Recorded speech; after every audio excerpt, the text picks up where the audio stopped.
شباب عاملين ايه؟ ان شاء الله النهارده هنحل مسألة مهمة جدا في السات، مسألة محتاجة منكم حبة تركيز، مسألة أصعب من المسألة اللي فاتت شوية.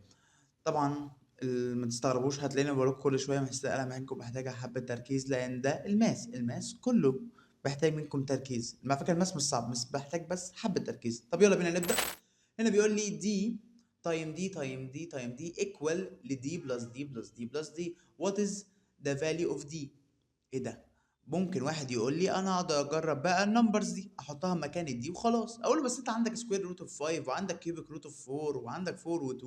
طبعا 4 و2 دول سهلين، لكن سكوير روت وكيوبيك روت يعني اللي هو هتاخد وقت، واهم حاجه في السات هو الوقت.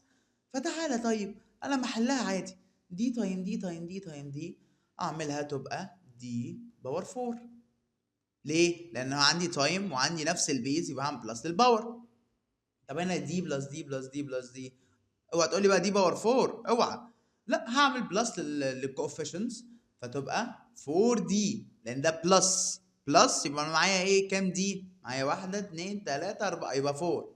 اوكي يلا يلا هودي ده الناحيه التانيه بالماينس، يبقى دي باور 4 ماينس 4 دي طبعا ايكوال للزيرو.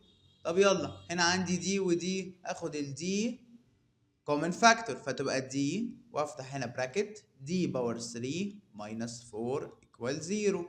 عندي حاجتين تايمز بعض بزيرو، عندي حاجتين تايمز بعض بزيرو، يبقى يا اما الاولاني هو اللي بزيرو يا اما التاني هو اللي بزيرو.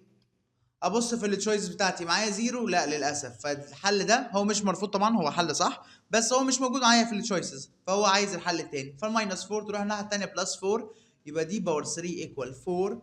بعد كده هعمل كيوبيك روت وهنا كيوبيك روت، يبقى دي ايكوال كيوبيك روت اوف 4.